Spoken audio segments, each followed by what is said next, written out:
想起那晚蓝忘机是以何种姿态将自家弟弟一路抱回了莲花坞，江厌离忍不住又是一笑，到底是没再打趣他。看着他取来3炷香，朝着自己爹娘的牌位恭恭敬敬拜了3拜，向江丰年和于子渊2人告完别。魏无羡看向他最喜欢的师姐，深吸一口气道：师姐，我要离开了。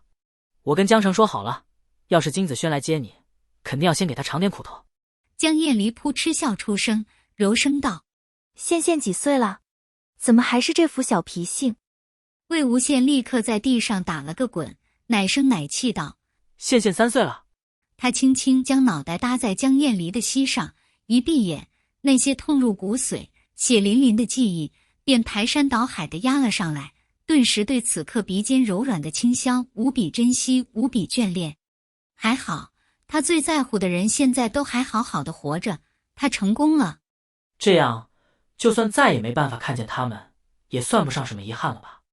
魏无羡蹭了蹭附在发丝上的温暖掌心。师姐，羡走了。江厌离揉了揉他的脑袋。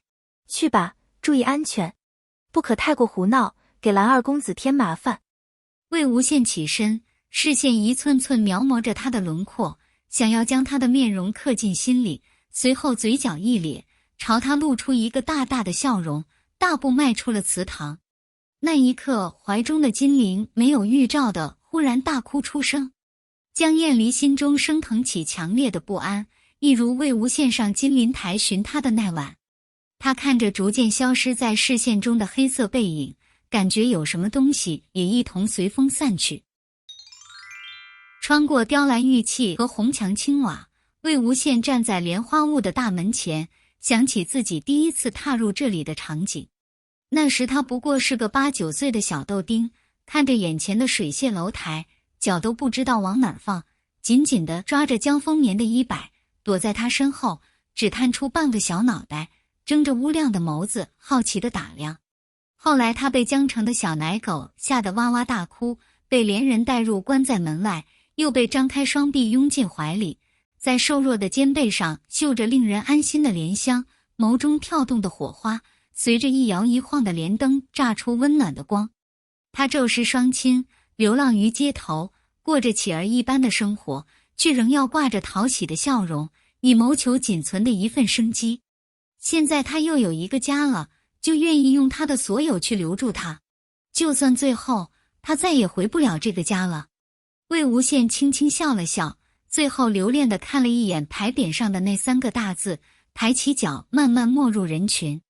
街市上小贩的吆喝声交杂，忽远忽近，袅袅青烟携着热浪扑面而来。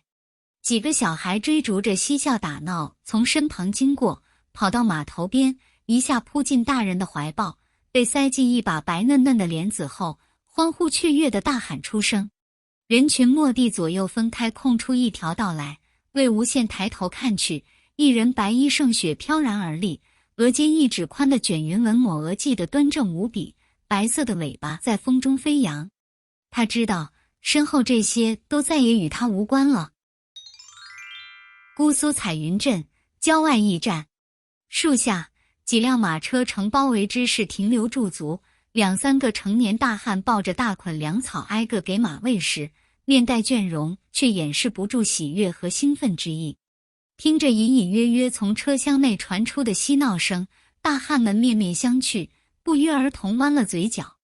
忽有菜香和酒香漫开，大汉们抬头向驿站门口看去，一位面容俊美至极、冷肃至极的白衣仙君向他们走来，手上提着一大一小2个竹篮。几人赶忙将剩余的粮草一捆丢进马厩，接过仙君递过来的酒食，行礼道谢。砰！突然一声重物撞击的动响传来，众人十分默契地看向那辆最小的马车，只见到几只扑扇着翅膀受惊飞走的翠鸟。魏无羡哎呦一声，抬手揉了揉自己惨遭不测的后腰，看着眼前警惕望着自己的小孩，脸色一变，换上一副委屈巴巴的模样，在狭小的空间里撒泼耍赖地打滚。他掐着哭腔，声线拖得老长，不嘛不嘛，我要吃我要吃。阿苑小心护着手里的桂花糕，小脑袋摇得跟拨浪鼓似的。不行！这是有钱哥哥给阿苑的，只有1块了，阿苑要留着自己吃的。好你个阿苑，我白对你那么好了，要你1块桂花糕都不给。可是有钱哥哥也给宪哥哥买了啊，宪哥哥吃完了就来要阿苑的。魏无羡打滚的身形顿了顿，爬起来，伸手在小娃娃的头上一顿乱揉。你有钱哥哥给我的，是他给我的；你给我的，是你给我的，这能一样吗？小阿苑的一张脸皱成个包子，撅着嘴委委屈屈道：一样啊，不都是有钱哥哥买的？嘿，怎么还就忽悠不来了？眼见小孩子不上钩，大孩子索性耍赖到底，又倒回去满地打滚，喊道：啊，我不管，我不管，我就要吃！匆忙前来查看的蓝忘机掀开车帘，面无表情地看着这一幕。3日前，他和魏无羡一同上了乱葬岗，找来几十具辨不清相貌的走尸，换上温家的家袍，切了个七零八落，连同住了好些年的木屋也毁了去。随后带着剩下的温家人，从后山小路下了山。从夷陵到姑苏，一行人走的都是些远离市镇的山野小路，却无人在意这路程如何遥远，如何颠簸了。比起劫后余生得来的正常生活，这些都不算什么。阿苑捏着手里的小纸包，犹犹豫豫地递出去，又舍不得的一下子缩回来。这样好几番下来，小阿苑闭上眼，终于下定决心，将小纸包塞进魏无羡的手中。给宪哥哥吃，宪哥哥乖，不哭了。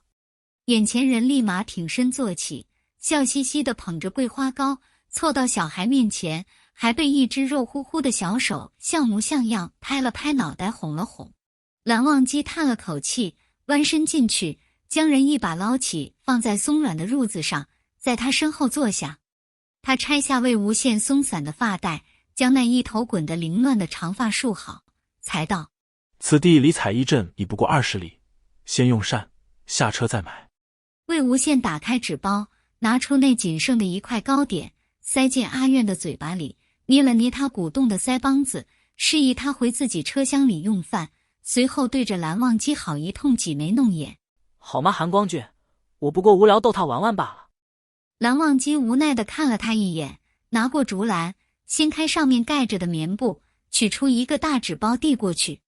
魏无羡接过打开一看，里面是一只切好的烧鸡，外皮烤得酥脆金黄，油灿灿的勾得他馋虫直窜。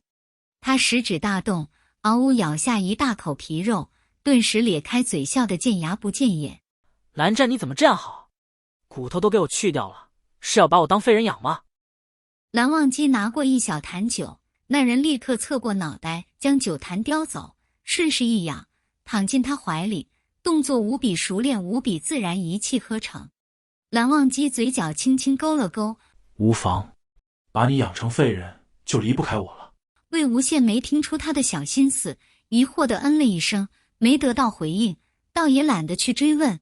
他吭哧吭哧几大口咬完手里的烧鸡，将纸包团了团，往竹篮里一扔，随后抬起酒坛，一仰脖子，喝了个干净。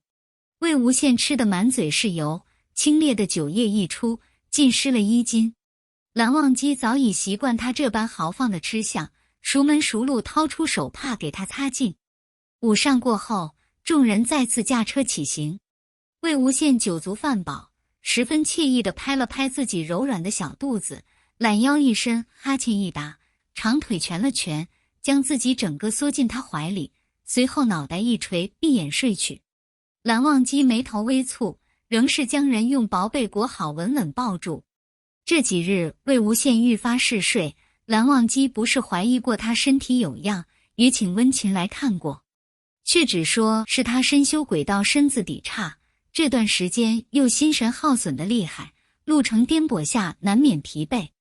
蓝忘机也别无他法，只能将车厢布置得更加舒适，将人抱在怀里好生护着。车马从破晓走进暮色，火红的霞光烧了半边天，尽灭落下的余晖映入墨蓝色的天空，晦明之间染出摄人心魄的紫意，已是黄昏之时。疲倦的马儿在小巷中穿行，最后在朱红的铜门前停下，至此终是有了归处。蓝家早已有人在此等候，温家老小带着仅剩的包袱，看着辛家热泪盈眶，好似被柔软的云裹住，一颗心也被烧得火热滚烫。温情目光一转，落在刚被蓝忘机从马车上抱下来的魏无羡身上，嘴唇微颤，终是将那句话说出了口：对不起，还有谢谢你。